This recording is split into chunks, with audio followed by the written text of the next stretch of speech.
My name is Rebecca Walsh, I'm 28 years old, and I'm standing in my parents' driveway holding an eviction notice, while watching my younger sister Brittany wave the keys to what used to be our family home.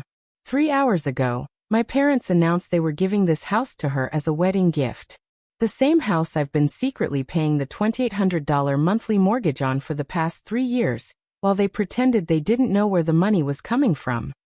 As Brittany smugly tells me I have 30 days to pack my things, I realize this wasn't a spontaneous gesture of love. This was a calculated betrayal that's been in the works all along. Before we dive into this nightmare, I'd love to know where you're watching from. Drop your city or country in the comments below. And if this story already has your blood boiling like mine was that day, please hit that like button and subscribe for more unbelievable family drama stories. Trust me, what happened next will make you question everything you thought you knew about family loyalty. Now let me take you back to where this all began. 3 years ago, everything seemed normal in the Walsh household. I had just graduated from college with a finance degree and was excited to start my career as a financial analyst at Morrison & Associates. My parents, Harold and Diane Walsh, had always been middle-class folks who worked hard to maintain their suburban lifestyle. Dad worked at the local manufacturing plant for 32 years, and Mom was a part-time school secretary. They'd raised me and my sister Brittany in the same 4-bedroom colonial house they'd bought when I was 5 years old. That Sunday in October changed everything. I came home for our weekly family dinner, expecting Mom's famous pot roast and the usual catching up.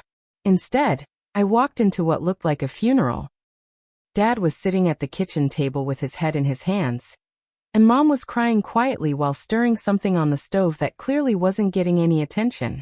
The normally pristine kitchen was cluttered with open bills, bank statements scattered across every surface like fallen leaves. When I asked what was wrong, the floodgates opened. Through tears and broken sentences, they explained that Dad's hours had been cut drastically 6 months ago.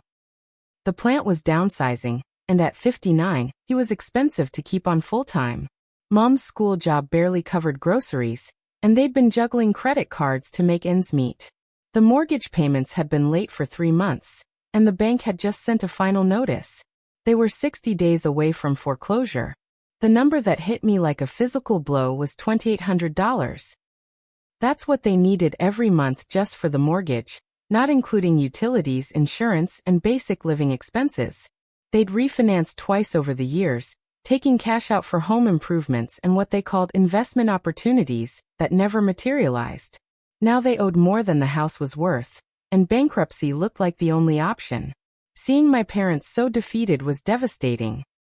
These were the people who'd taught me about responsibility, hard work, and taking care of family.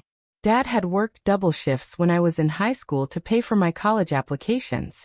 Mom had sewn my prom dress by hand because we couldn't afford to buy one. The idea of them losing their home, the place where I'd grown up, where every Christmas morning had happened, where my height marks still decorated the basement doorframe, was unthinkable. That night, I made a decision that would change everything. I went back to my tiny studio apartment and ran the numbers. My starting salary was $68,000 a year, which after taxes and basic expenses left me with exactly enough to cover their mortgage if I sacrificed everything else. No apartment upgrades, no social life, no saving for my own future. I'd have to move back home, take on freelance work, and basically put my life on hold. But I couldn't watch my parents lose everything, especially when I had the power to prevent it. The next morning, I called them and presented my solution with one crucial modification. I told them I'd enrolled in a special company program where employees could earn performance bonuses by taking on additional responsibilities. I said the program paid exactly $2,800 a month, and I wanted to use it to help with the mortgage. This lie was essential because I knew their pride would never allow them to accept direct help from their daughter. They cried with relief and gratitude. Dad hugged me so tight I could barely breathe, and Mom kept saying I was their guardian angel. We went to the bank together, and I set up an automatic transfer from my checking account to theirs on the first of every month. The bank representative commended our family's commitment to helping each other, and my parents beamed with pride at having raised such a responsible daughter. What I didn't anticipate was how quickly the family dynamic would shift. Within weeks of moving back home, I became the invisible member of the household. I was working 60-hour weeks at my regular job, then spending evenings and weekends doing freelance accounting work to make ends meet. Meanwhile, Brittany, who was 25 at the time and had never held a steady job, continued living her carefree lifestyle. Brittany had always been the golden child, the one who could do no wrong. She was undeniably beautiful, with the kind of effortless charm that made people gravitate toward her. She'd floated through college on academic probation, changing majors 4 times before graduating with a communications degree she never used. While I was in my childhood bedroom calculating how to stretch $15 for lunch money for the week, Brittany was going on expensive dinner dates with whatever wealthy guy had caught her attention. The worst part was listening to my parents constantly praise her. Every Sunday dinner became a celebration of Brittany's latest adventure. She'd regale us with stories about weekend trips to wine country, expensive concerts, shopping sprees in the city. Mom would ooh and ah over her new designer purse or latest salon treatment. Dad would chuckle fondly when she'd joke about being too free-spirited for regular employment. Meanwhile, my contributions to keeping the family afloat were treated as background noise. When Mom mentioned my work bonus program to neighbors, it was always in the context of how lucky they were, never acknowledging the sacrifice involved. I became the family's financial safety net, but also the least celebrated member. I was reliable, dependable Rebecca, who handled the boring adult responsibilities while golden child Brittany sparkled her way through life. The first real warning sign came about 8 months into this arrangement. I was working late in my room on a freelance project when I heard my parents talking in hushed tones on the back porch. I opened my window slightly and caught fragments of their conversation. Dad was saying something about keeping the house in the family for the right daughter, and Mom responding with she'll appreciate it more than someone who just sees it as an obligation. My blood ran cold as I realized they were talking about Brittany inheriting the house I was paying for, but I convinced myself I was misunderstanding or taking things out of context. I should have confronted them that night. I should have demanded clarity about their expectations and my role in the family's financial future. Instead, I buried myself deeper in work, telling myself that love and sacrifice didn't require recognition or reward. I was keeping my family together, and that had to be enough. But deep down, a seed of resentment was planted that would grow into something much darker as the months wore on. The call came on a Tuesday morning in March while I was reviewing quarterly reports at work. Brittany's voice was practically singing through the phone as she announced that Trevor Montgomery had proposed during a weekend getaway to Napa Valley. Trevor was everything my parents had ever dreamed of in a son-in-law. Handsome, charming, and most importantly wealthy. His father owned Montgomery Development, one of the largest real estate companies in our state, and Trevor worked as a project manager overseeing luxury residential developments. The engagement news sent shockwaves through our household, but not the good kind I was expecting. Within hours of Brittany's announcement, my parents transformed into wedding planning maniacs. Mom immediately started researching venues, florists, and caterers, while Dad began making calls to everyone he knew to share the exciting news. The house became command central for what they were already calling the wedding of the century. What alarmed me most was the casual way they started discussing money. Mom mentioned needing $8,000 for venue deposits alone, and Dad suggested they could borrow from the house fund to cover initial expenses. When I asked what house fund they were referring to, they exchanged a look I couldn't interpret and mumbled something about savings they'd been accumulating. This made no sense because I had access to their joint checking account for mortgage purposes, and I knew they barely had enough to cover monthly expenses. My suspicions were confirmed 3 weeks later when I checked the joint account and discovered exactly $8,000 was missing. The withdrawal had been made at a bank branch across town, somewhere neither of my parents normally conducted business. When I confronted them that evening, Mom got defensive and claimed they'd needed to cover emergency expenses. But Dad's guilty expression and the way they both avoided eye contact told a different story. The next day, Brittany posted photos on social media from an upscale bridal salon, showing off 3 potential wedding dresses that each cost more than I made in a month. The timestamps on the photos matched exactly when the money had been withdrawn from the account. I was paying their mortgage with money I earned through exhausting freelance work, and they were spending it on wedding preparations without even consulting me. When I tried to address this directly, the gaslighting began in earnest. Mom said I was being selfish and unsupportive during such an important time for our family. Dad reminded me that I was living in their house rent-free and should be grateful for everything they provided.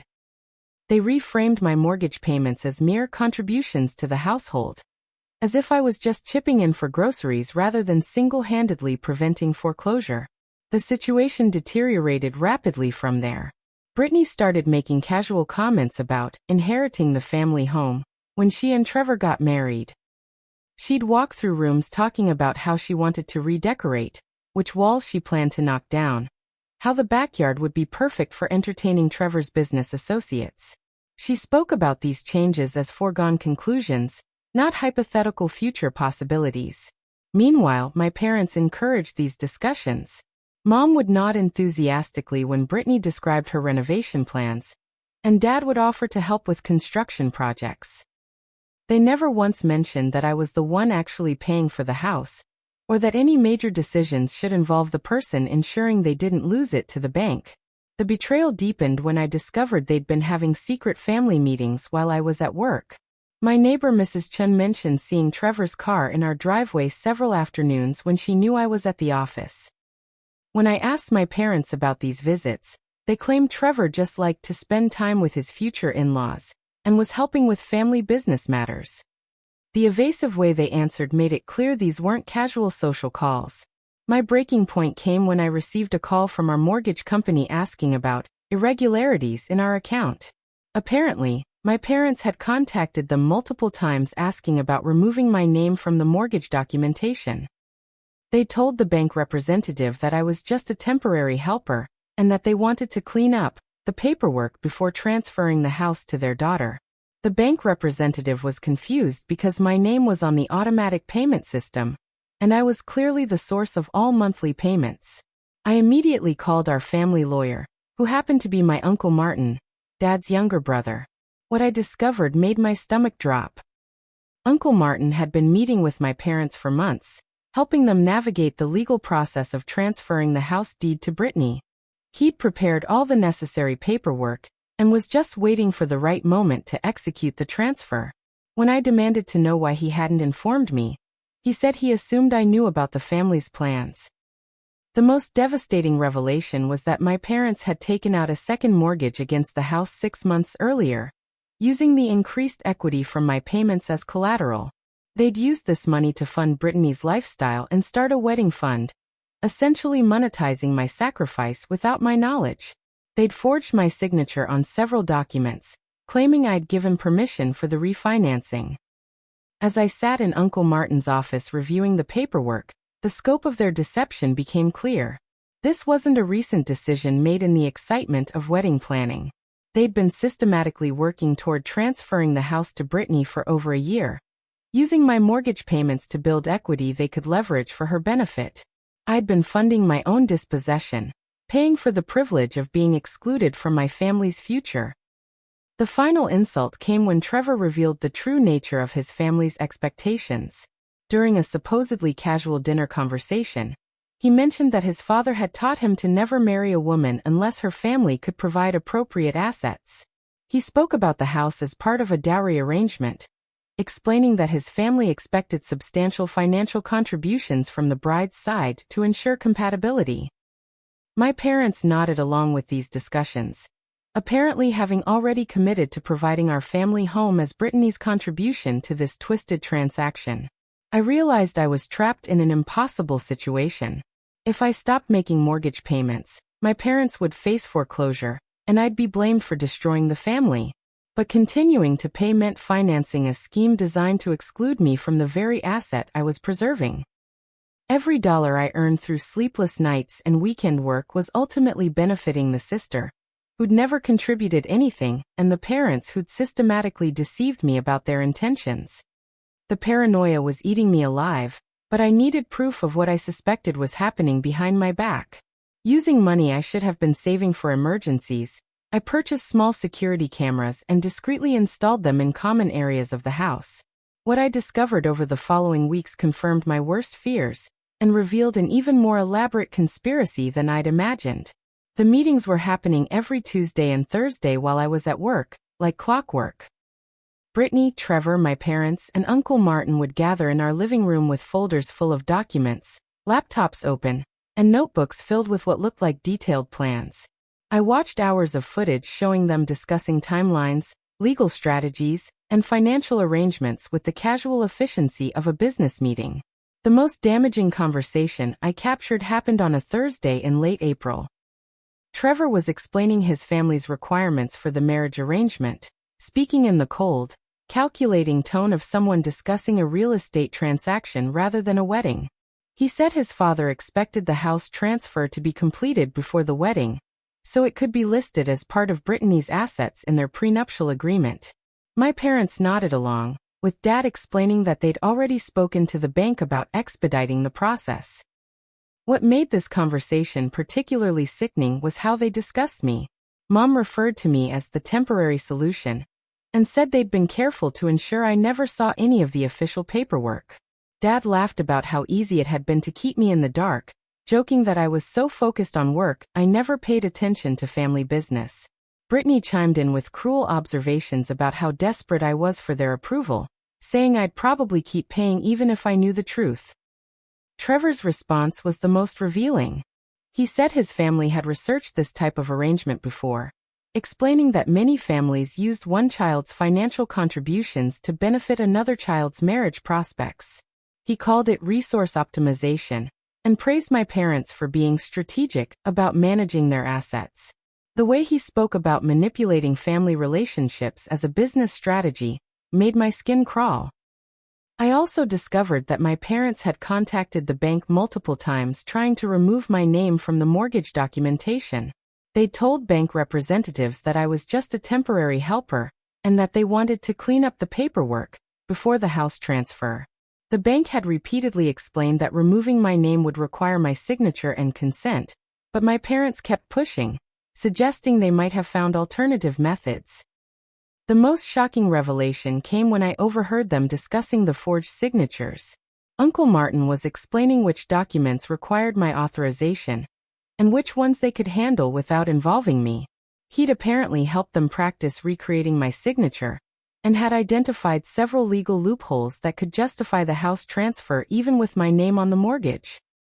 My parents had also been secretly meeting with other family members, building support for their version of events. I discovered they'd told my grandparents, aunts, and cousins that I was living at home rent-free, and that paying the mortgage was my way of contributing to household expenses. They'd painted Brittany as the family member who deserved stability and homeownership because of her upcoming marriage and need for security.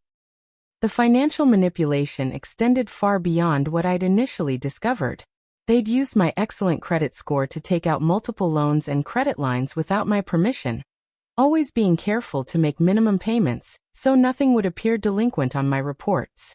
They'd opened store credit cards, applied for personal loans, and even gotten a home equity line of credit, all using my financial information and forged signatures. Every dollar they'd borrowed had gone toward supporting Brittany's lifestyle or preparing for the wedding. I found receipts for jewelry, clothes, spa treatments, and expensive dinners that totaled more than $30,000 over the past year. Meanwhile, I was eating peanut butter sandwiches for dinner and wearing the same work clothes until they fell apart. The most devastating discovery was learning about the promises they'd made to Brittany's previous boyfriend. 2 years ago, they'd apparently offered the house to enhance her relationship with a different wealthy man, using the same strategy of leveraging my mortgage payments to build equity they could offer. When that relationship ended, they'd simply transferred their scheming to Trevor, treating the house like a commodity they could promise to whoever might provide the best return on investment. I realized this pattern went back even further than I'd suspected.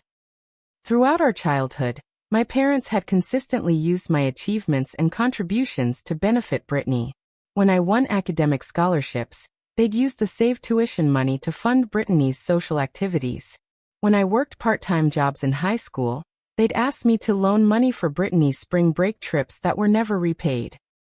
They'd systematically train me to provide while teaching her to receive, creating a dynamic where my value was measured by how much I could contribute to her success.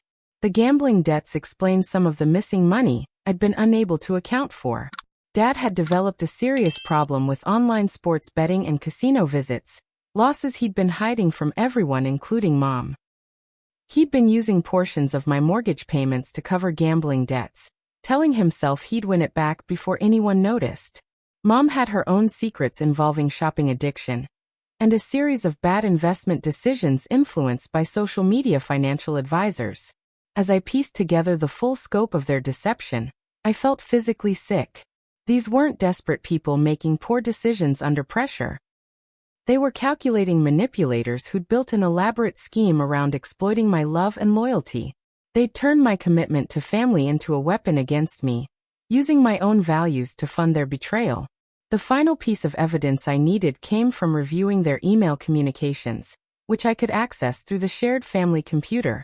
They'd been corresponding with Trevor's father about the house transfer for months, treating it like a business negotiation. Trevor's father had even offered to pay them $50,000 in addition to taking the house, money they could use to relocate to a smaller property or retirement community.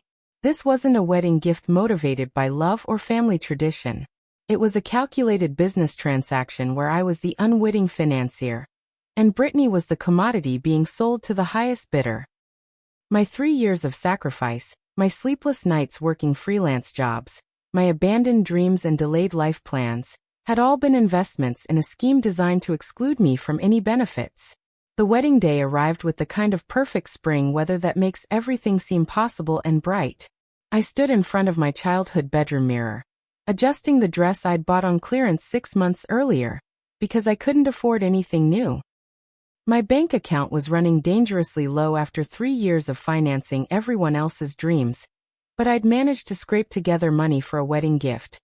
A modest set of kitchen towels that seemed pathetic compared to the elaborate gifts other family members had contributed. The ceremony itself was everything Brittany had dreamed of and more. Trevor's family had spared no expense, turning our local country club into something that belonged in a magazine spread. Crystal chandeliers cast dancing light across tables draped in silk linens, and elaborate floral arrangements filled the air with the scent of roses and lilies. 200 guests filled the reception hall, a mix of our extended family and Trevor's business associates, all dressed in their finest clothes and jewelry. I felt like an outsider at my own sister's wedding. While everyone else mingled and celebrated, I found myself standing alone near the gift table, watching my parents work the room like politicians at a campaign event. Mom was radiant in her mother-of-the-bride dress, accepting congratulations and compliments with the grace of someone who'd orchestrated a social triumph. Dad looked prouder than I'd ever seen him, chest puffed out as he shook hands with Trevor's wealthy relatives and business connections. The speeches began during dinner, with Trevor's father praising the beautiful ceremony and welcoming Brittany into their family. Uncle Martin spoke about watching Brittany grow up and knowing she'd find someone special. Various college friends shared amusing stories about the bride's adventurous spirit and zest for life. Everyone seemed to have wonderful memories and heartfelt wishes for the happy couple. Then Dad stood up for what everyone assumed would be the typical father of the bride speech. He started with the expected reminiscences about Brittany's childhood, her creativity and charm, how proud he was of the woman she'd become. The audience smiled and nodded along, glasses of champagne ready for the traditional toast to come. But then his tone shifted, becoming more serious and ceremonial. He talked about family legacy and the importance of ensuring that future generations had a strong foundation on which to build their lives. He spoke about sacrifice and commitment, about parents wanting to give their children the best possible start in marriage. The room grew quiet, sensing that something significant was coming. When Dad announced that he and Mom were giving Brittany and Trevor the family home as their wedding gift, the reaction was immediate and overwhelming. Guests erupted in applause and gasps of amazement. Several people called out expressions of shock and admiration for such an incredibly generous gesture. Brittany burst into tears of joy, throwing her arms around our parents while Trevor stood beaming beside her. I felt the world tilt sideways. My champagne glass slipped from my numb fingers, shattering on the floor in a crash that seemed impossibly loud despite the applause filling the room. People nearby turned to look at me with concern, asking if I was okay, but I couldn't form words to respond. The room spun around me as the reality of what had just happened sank in. I stood up abruptly, my chair scraping against the floor with a screech that cut through the celebration. 200 faces turned toward me, curiosity replacing their earlier joy as they sensed drama unfolding. My parents looked horrified, clearly having hoped I'd accept this announcement gracefully and privately. Brittany's expression shifted from joy to anger, her perfect wedding moment being interrupted by her problematic older sister. The words came out in a rush, louder and more desperate than I'd intended. I shouted about the mortgage payments, about 3 years of sacrificing everything to keep our family from losing the house. I talked about the $2,800 that came from my bank account every month, about working freelance jobs until midnight while everyone else slept peacefully in the home I was preserving. The reaction was swift and brutal. My family closed ranks immediately, dismissing my outburst as jealousy and instability. Mom rushed to my side, speaking in soothing tones about how stressful work had been for me lately and how I'd been acting strangely for weeks. Dad explained to the confused guests that I'd been struggling with some personal issues, and that they'd been worried about my mental health. Brittany's performance was masterful. Through tears, she talked about how I'd always resented her happiness and success. She painted herself as the victim of an older sister, who couldn't bear to see her have nice things or achieve milestones first. She mentioned years of subtle criticism and undermining, turning my genuine shock and pain into evidence of long-standing jealousy and sibling rivalry. Trevor's family rallied around their new daughter-in-law, offering comfort and support while shooting disapproving looks in my direction. His father stepped forward and quietly offered me $5,000 to avoid any further family drama on such an important day. The casual way he presented this bribe, as if my 3 years of financial sacrifice could be dismissed with pocket change, made everything crystal clear. This had never been about family or love or wedding gifts. It was a business transaction that had been planned and executed with careful precision. My parents had used my mortgage payments to build equity they could offer as an asset, and Trevor's family had accepted the deal. I was simply an inconvenient witness to their successful negotiation. The guests' reactions were perhaps the most painful part. People I'd known my entire life looked at me with embarrassment and disappointment. They saw an unstable woman disrupting her sister's perfect wedding with wild accusations and jealous outbursts. My parents' reputation as kind, generous people was so well established that my claims seemed not just false but malicious. I stumbled out of the reception hall, leaving behind the celebration and the 200 people who now viewed me as the family troublemaker. Outside in the parking lot, I sat in my car and tried to process what had just happened. The mortgage payment was due in 3 days, and I realized with horror that they expected me to continue paying for a house that now legally belonged to someone else. When I returned home that night, I discovered that the locks had been changed. My key wouldn't work in the front door, and when I walked around to the back entrance, I found that secured as well. My belongings had been moved to the garage, boxes and garbage bags piled haphazardly among the lawnmowers and holiday decorations. A handwritten note taped to the garage door informed me that Brittany needed my room converted into an office space for Trevor's business. Several neighbors had witnessed this eviction happening while I was at the wedding. Mrs. Chin approached me with tears in her eyes, saying she'd tried to intervene but been told this was a family matter. She'd watched my parents and several relatives hastily pack my possessions, treating my personal belongings like unwanted clutter to be cleared out as quickly as possible. I spent that first night sleeping in my car in the driveway of the house I'd been paying for, surrounded by the boxes containing everything I owned in the world.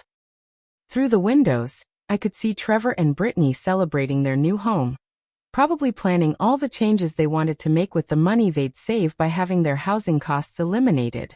The eviction notice arrived by certified mail the next morning. 30 days to vacate Brittany's property or face legal action for trespassing. The document was signed by Uncle Martin in his capacity as the family's attorney, adding another layer of betrayal to an already devastating situation. My own uncle had prepared the paperwork to kick me out of the home I'd been single-handedly preserving. Sleeping in my car for 3 nights gave me plenty of time to think, And what emerged from my shock and grief was a cold, focused anger that surprised me with its clarity.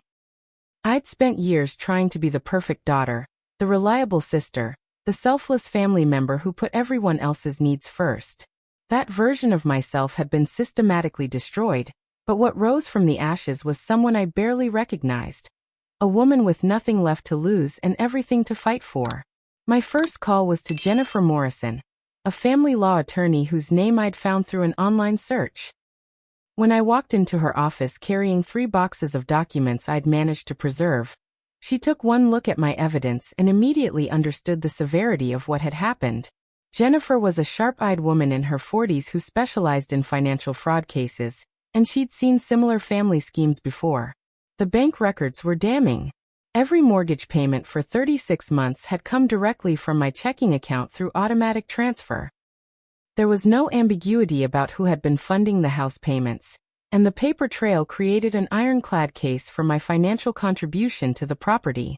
Jennifer explained that my consistent payments gave me legal standing as a party with interest in the home, regardless of whose names appeared on the original deed. But the evidence went far beyond simple mortgage payments. Jennifer's investigation revealed a pattern of financial fraud that was breathtaking in its scope and sophistication. My parents had forged my signature on dozens of documents over the years, using my excellent credit score to secure loans and credit lines that totaled more than $70,000. They'd opened accounts, refinanced mortgages, and made financial commitments using my identity and income information. The most serious crime was the unauthorized use of my credit for the second mortgage they'd taken against the house. This wasn't a simple misunderstanding or family financial arrangement gone wrong. It was identity theft prosecuted to the full extent allowed by federal law. Jennifer explained that my parents could face significant prison time if convicted, a possibility that made me sick to my stomach despite everything they'd done. My former coworker Madison became an unexpected ally during this legal preparation phase. She'd always been friendly but not particularly close, so I was surprised when she reached out after hearing about my situation through workplace gossip. Madison had gone through her own family financial abuse situation several years earlier, and recognized the signs of systematic manipulation that I was experiencing. Madison helped me gather evidence by reaching out to mutual acquaintances and family friends who'd witnessed various aspects of my parents' deception over the years. She discovered that several people had been confused about the family's financial situation, noting the contrast between my parents' claims of struggling with money and their ability to fund Brittany's expensive lifestyle and elaborate wedding. The investigation revealed that my parents' promises about the house went back even further than I'd suspected. They'd actually offered the property to Brittany's previous serious boyfriend 2 years earlier. Using the same strategy of leveraging my mortgage payments to build equity they could promise as a relationship incentive. When that relationship ended, they'd simply transferred their scheming to Trevor, treating the house like a commodity they could offer to whoever provided the best opportunities for Brittany's advancement. This pattern of using my contributions to benefit Brittany extended throughout our entire childhood and young adult years. Bank records showed that money from my college scholarship funds had been diverted to pay for Brittany's spring break trips and shopping expenses. My part-time job earnings from high school had been loaned to cover her car payments and credit card bills, loans that were never repaid or even acknowledged as debts. Jennifer discovered that my parents had been in contact with Trevor's father about the house transfer for over 8 months before the wedding. Email communications revealed detailed negotiations about the property value, transfer timelines, and additional financial considerations. Trevor's father had actually offered to pay my parents $50,000 in addition to accepting the house, money they planned to use for relocating to a retirement community.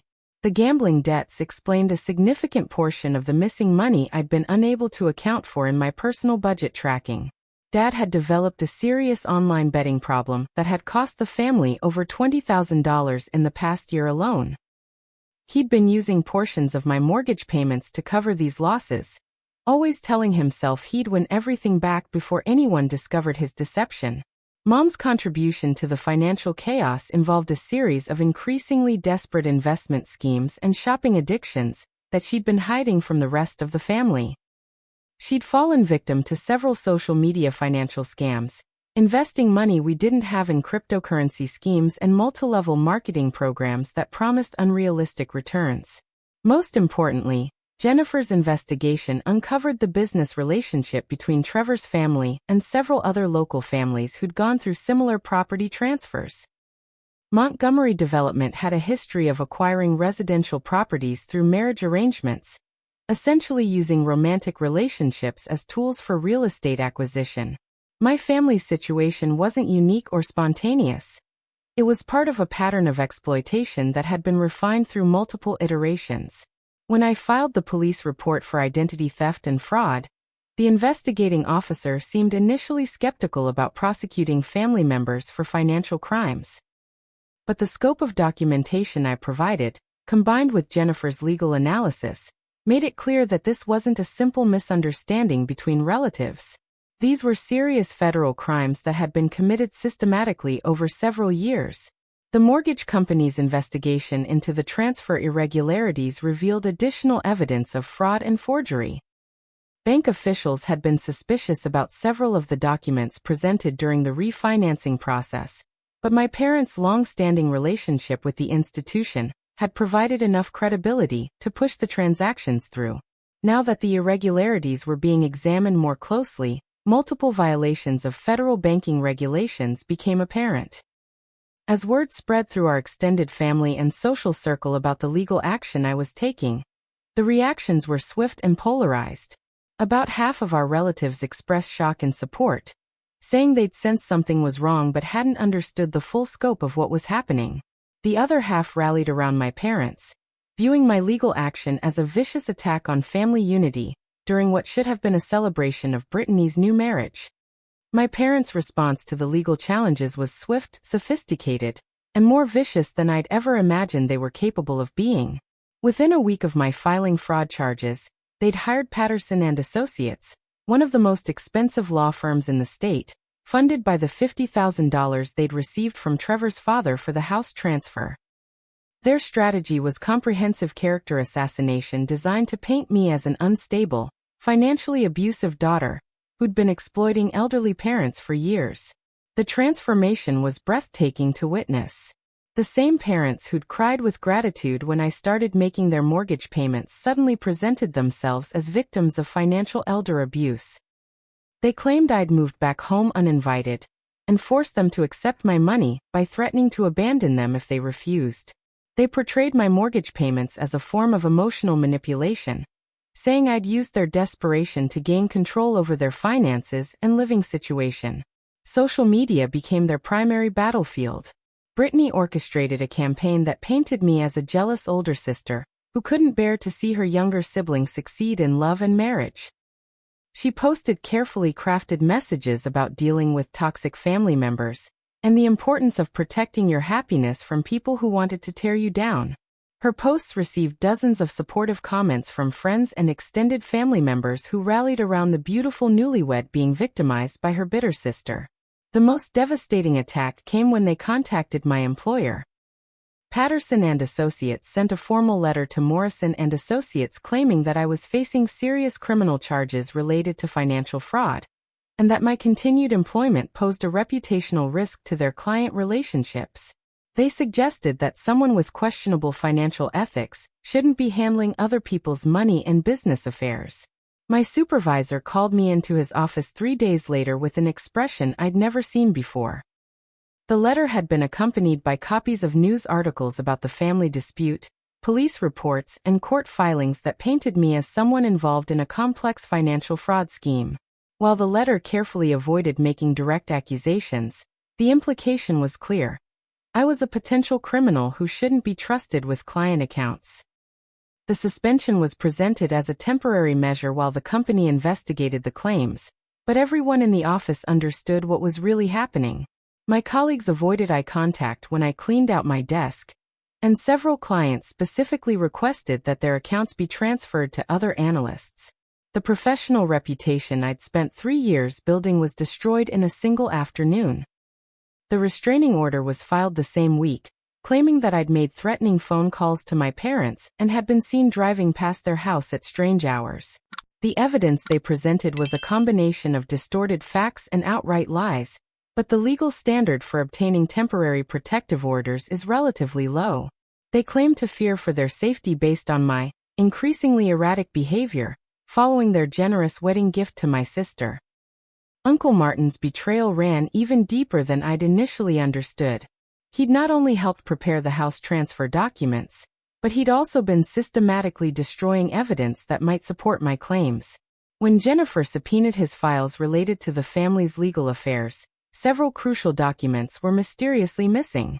Computer records showed that multiple files had been permanently deleted just days after I first contacted him about the property transfer.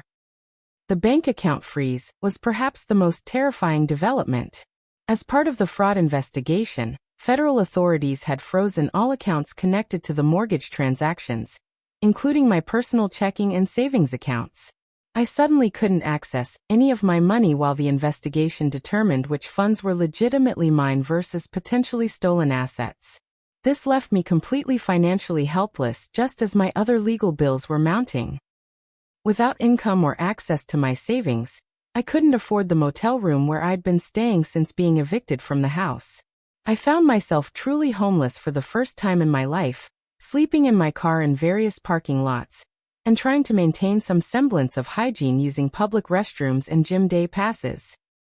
The contrast between my previous life as a successful financial analyst and my current situation as a homeless woman was so dramatic it felt like I was living someone else's nightmare.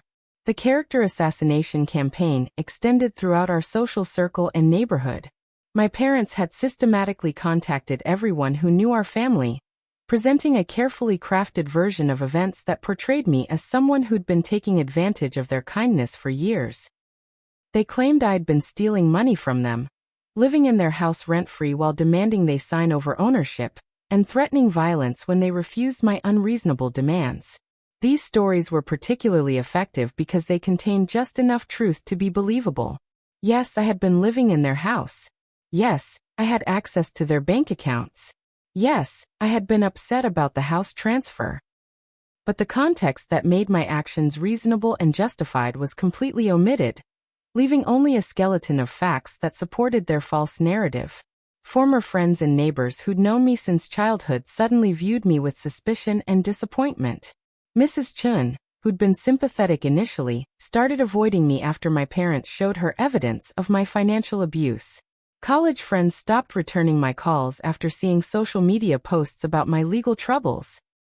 The isolation was as devastating as the financial difficulties, cutting me off from every source of emotional support I'd previously relied upon.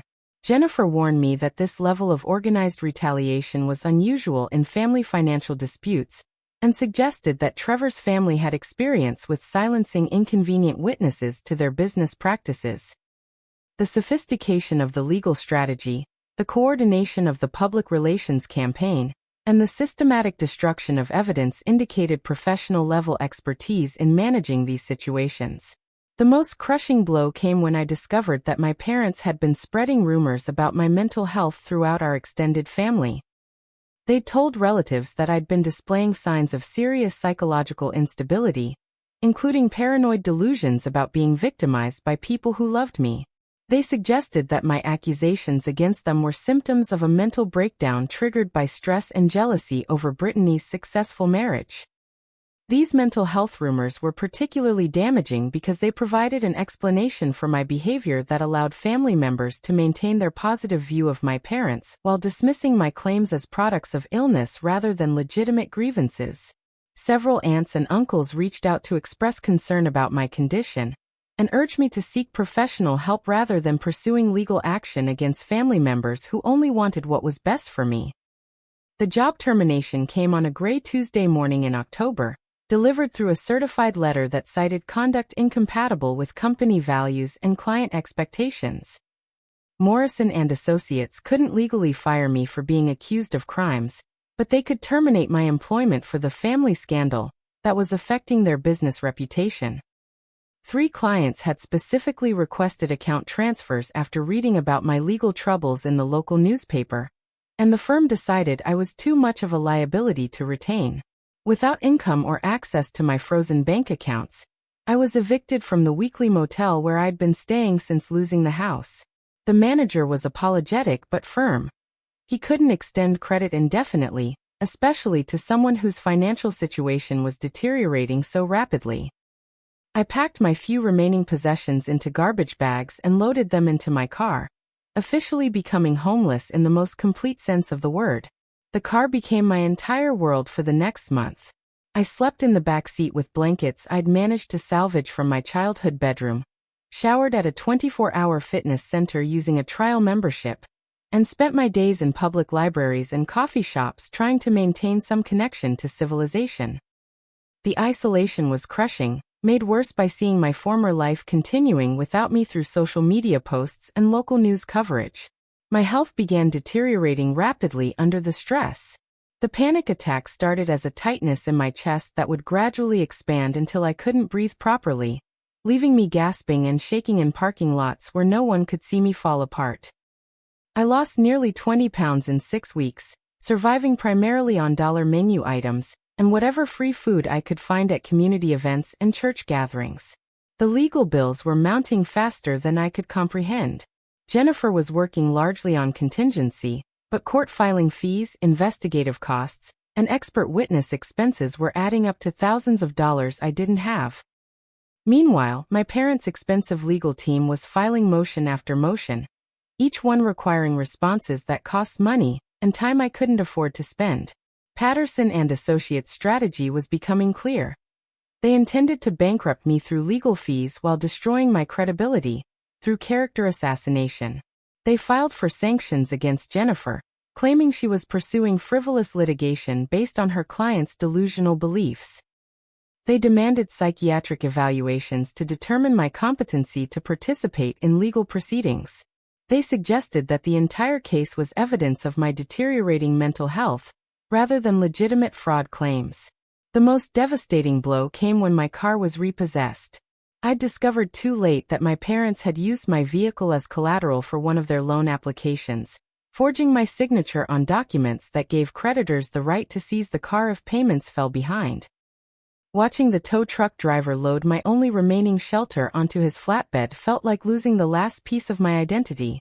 Without transportation, I was forced to seek shelter at the Riverside Community Center, a homeless facility that provided beds and basic meals for people with nowhere else to go.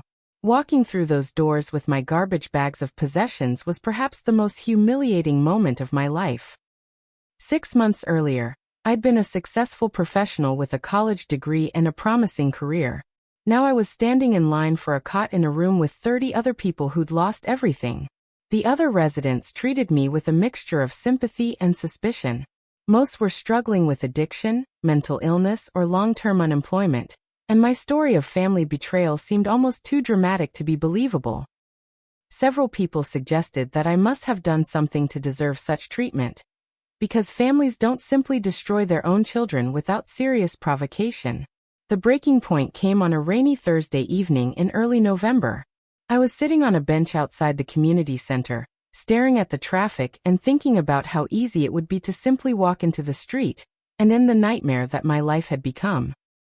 The physical exhaustion, emotional devastation, and complete hopelessness had combined into a darkness that felt impossible to escape. I actually stood up and started walking toward the busy intersection, my mind completely empty except for the desire to make everything stop. But Maria Gonzalez, one of the shelter workers, appeared beside me and gently asked if I wanted to talk. Something about her calm presence and genuine concern penetrated the fog of despair that had been consuming me for weeks. Maria had worked with homeless individuals for over 15 years and recognized the signs of someone contemplating suicide. She'd also experienced her own family betrayal situation decades earlier, when her siblings had conspired to steal her inheritance after their parents died. Her understanding of how family manipulation could destroy someone's entire sense of self and worth was exactly what I needed to hear in that moment. Over the following weeks, Maria became more than just a shelter worker. She became the lifeline that pulled me back from complete despair.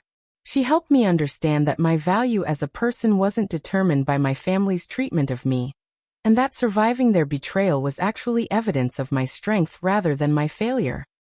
She introduced me to other residents whose stories of resilience in the face of incredible hardship began to restore my faith in human nature. Working with other homeless individuals also gave me perspective on my own situation. I started helping people navigate benefit applications, budget what little money they had, and understand their legal rights in dealing with creditors and landlords. Using my financial skills to assist people who had even less than I did reminded me that my education and experience still had value, even if my family had tried to destroy my sense of self-worth. The most important discovery Maria helped me make was that Trevor's family had a documented history of destroying families through property manipulation schemes. She'd worked with 2 other women whose families had been targeted by similar arrangements, and she connected me with a private investigator who specialized in real estate fraud cases. Learning that my family's situation wasn't unique or personal, but rather part of a larger pattern of exploitation, somehow made the betrayal easier to bear. The call came on a Tuesday morning while I was helping serve breakfast at the shelter. Maria handed me the phone with an expression I couldn't read, saying that someone named David Chen needed to speak with me urgently about my legal case. I'd never heard the name before, but something in Maria's tone suggested this conversation might be important. David Chen introduced himself as a federal prosecutor who specialized in real estate fraud and identity theft cases. He'd been contacted by Jennifer Morrison about my situation, and after reviewing the evidence she'd provided, he believed my case might be connected to a larger criminal investigation his office had been conducting for over 2 years. The Montgomery Development Company and several associated businesses were already under federal scrutiny for patterns of property acquisition that violated multiple federal laws. What I learned during that phone conversation fundamentally changed my understanding of what had happened to my family. We weren't victims of a spontaneous scheme cooked up by greedy relatives. We were the latest targets in a sophisticated criminal enterprise that had been operating throughout our region for years. Trevor's family had refined the process of using romantic relationships to facilitate property transfers, targeting families with vulnerable financial situations and attractive assets. The FBI had been building a case against Montgomery Development for months, gathering evidence of at least a dozen similar situations where families had been manipulated into transferring property through marriage arrangements. In each case, the pattern was remarkably similar. One family member's financial contributions would be used to build equity. Then that equity would be transferred to another family member through a wedding gift that benefited the Montgomery family's business interests. David explained that my documentation was some of the most comprehensive evidence they'd seen in any of these cases. The bank records, email communications, and forged documents I'd preserved provided a clear paper trail of the criminal conspiracy that had destroyed my family. More importantly, my case helped establish the pattern of systematic fraud that elevated individual crimes to the level of federal racketeering charges. Jennifer's law practice had been struggling with the costs of fighting such a well-funded opposition, but with federal prosecutors taking over the criminal aspects of the case, the entire legal landscape shifted dramatically. The FBI's investigation had uncovered evidence that Patterson and Associates had been actively participating in the cover-up efforts, using attorney-client privilege to hide evidence of their clients' criminal activities from law enforcement. The bank's internal investigation had revealed the full scope of financial fraud that had been committed using my identity. Over 3 years, my parents had opened 17 different accounts and credit lines using my information, accumulating debts that totaled nearly $90,000. The systematic nature of this identity theft, combined with the sophisticated money laundering techniques they'd used to hide the stolen funds, qualified for federal prosecution under multiple statutes. Public opinion began shifting as news coverage of the federal investigation started appearing in local media.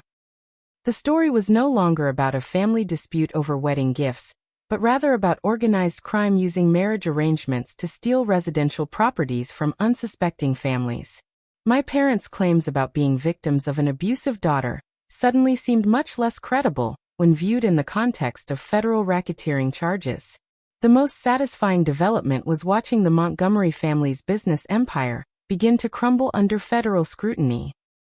Bank accounts were frozen, business licenses were suspended, and several key family members were arrested on charges ranging from mail fraud to money laundering. Trevor's father, who'd seemed so powerful and untouchable during my family's ordeal, was facing potential prison sentences that could keep him locked up for decades. Social media sentiment started turning in my favor as more details about the federal investigation became public. People who'd dismissed my accusations as jealous rambling began recognizing that they'd been manipulated by a sophisticated public relations campaign designed to discredit criminal witness testimony. Former friends started reaching out to apologize for doubting me and to express shock at how thoroughly they'd been deceived. My employer, Morrison & Associates, contacted Jennifer about reinstating my position once they understood that I'd been the victim rather than the perpetrator of financial crimes. The firm's leadership realized they'd been manipulated by false accusations designed to silence someone who possessed evidence of federal crimes, and they offered not only reinstatement, but also back pay and a public apology for their hasty decision to terminate my employment. The restraining order was dismissed when federal investigators revealed that the threatening behavior my parents had reported was actually my attempts to document evidence of their criminal activities. The surveillance footage they'd claimed showed me stalking their house actually captured me photographing forged documents and gathering evidence that would later prove essential to the federal prosecution. Brittany's marriage began disintegrating as the federal investigation revealed the true nature of Trevor's family business and their systematic exploitation of her relationship for property acquisition purposes. She genuinely believed that her parents' gift of the house was motivated by love and family tradition, and learning that she'd been used as bait in a criminal conspiracy shattered her understanding of both her marriage and her family relationships. The most unexpected development was discovering that several other family members had also been victims of my parents' financial schemes. My grandmother's life insurance money had been stolen through forged documents, my cousin's college fund had been diverted to cover gambling debts, and various relatives had been manipulated into co-signing loans that were never repaid. The federal investigation revealed a pattern of financial exploitation that extended far beyond my individual situation. Uncle Martin's law practice collapsed when investigators discovered he'd been helping multiple criminal enterprises hide their activities through fraudulent legal documentation. His law license was suspended pending criminal charges, and several other families came forward with evidence that he'd helped facilitate property transfers through forged documents and identity theft. As the federal case moved forward, David Chun explained that victim restitution would likely include not only the return of stolen assets, but also significant monetary damages for the years of financial and emotional suffering I'd endured. The systematic nature of the crimes, combined with the sophisticated efforts to cover up the criminal activities, qualified for enhanced penalties that could result in compensation far beyond what I'd originally lost. The federal courthouse was packed with reporters and family members of other victims when the sentencing hearing finally took place 8 months later. I sat in the front row, wearing a professional suit that Jennifer had helped me purchase for the occasion, feeling something I hadn't experienced in over a year: hope. The investigations had uncovered a criminal enterprise so vast and systematic that it had taken teams of federal agents months to untangle all the financial crimes and identify all the victims. Judge Patricia Williams delivered sentences that reflected the severity of the conspiracy and the devastating impact on multiple families throughout our region. Trevor's father received 12 years in federal prison for racketeering, money laundering, and conspiracy charges. My parents were sentenced to 3 years each, with the possibility of early release if they made full restitution to all their victims. Uncle Martin lost his law license permanently and received 2 years for his role in document fraud and obstruction of justice. The restitution order was comprehensive and life-changing. The federal court ordered the return of the house to my ownership, along with monetary damages totaling over $200,000 to compensate for the financial theft, credit damage, lost wages, and emotional suffering I'd endured. Additional penalties against the Montgomery family's business assets ensured that funds would be available to satisfy these judgments even after their other legal obligations were met. But the most satisfying moment came when the judge addressed my parents directly during their sentencing.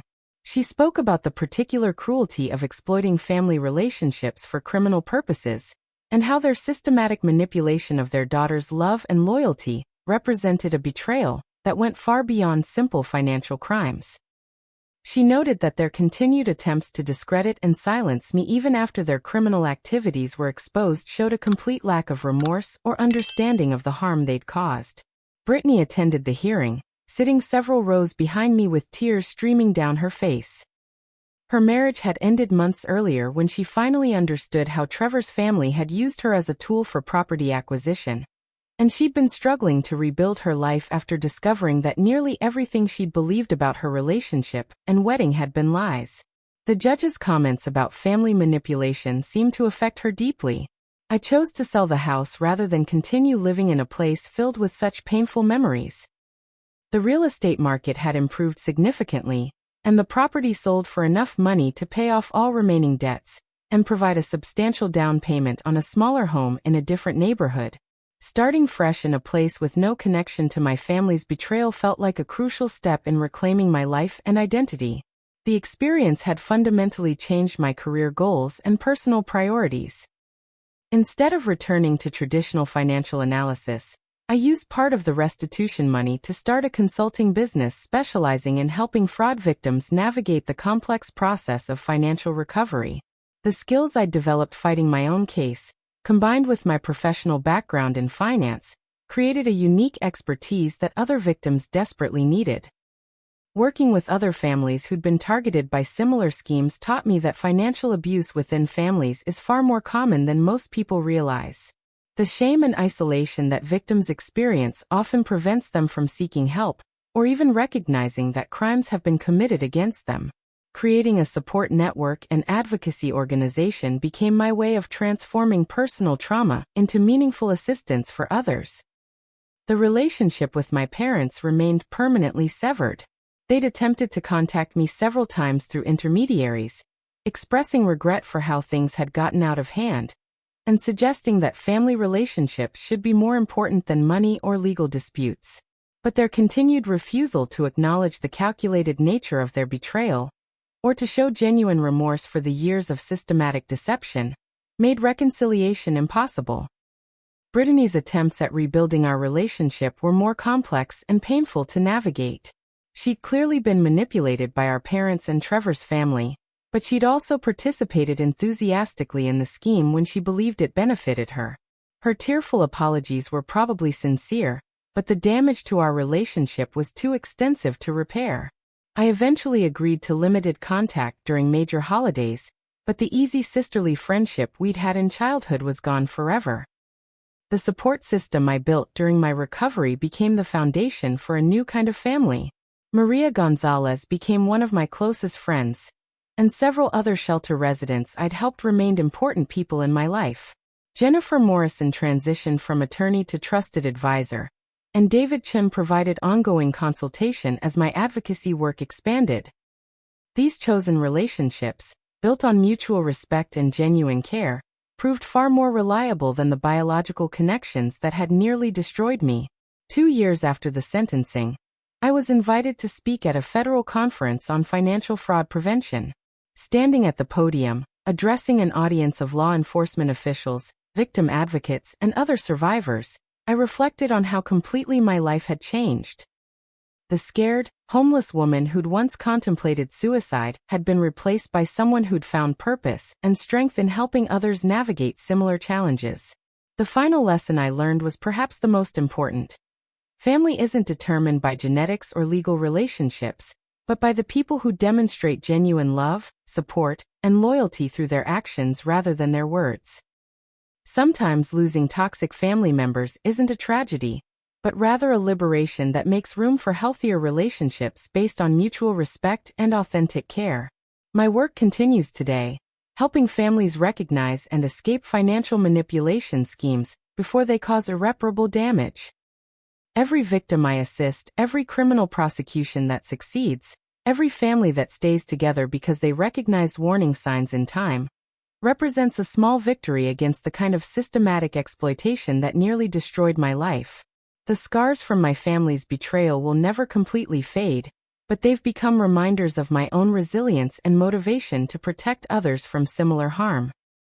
Looking back, I realized that discovering my parents' true nature, as devastating as it was, ultimately saved me from a lifetime of being exploited and undervalued. The family that raised me taught me important lessons about sacrifice and loyalty, but they also taught me that those values should never be given to people who view love as a commodity to be leveraged for personal gain. As I sit in my home office today, reviewing case files for families currently fighting similar battles, I'm grateful for the journey that brought me here. The woman who once worked 60-hour weeks to preserve a family that was systematically betraying her has been replaced by someone who understands her own worth and refuses to accept treatment that falls short of basic respect and decency. Sometimes the greatest gift our families can give us is showing us exactly who we don't want to become, and the strength to choose a different path forward. What do you think about this shocking family betrayal? Have you ever experienced financial manipulation from people you trusted? Share your thoughts in the comments below. And don't forget to like this video if you were as outraged as I was by what happened to Rebecca. Subscribe for more incredible stories of family drama and justice, and hit that share button to help others recognize the warning signs of financial abuse within families. Thank you for listening to my story. And remember that sometimes the family you choose is infinitely more valuable than the family you're born into. Stay strong, and never let anyone convince you that you deserve less than honest love and respect.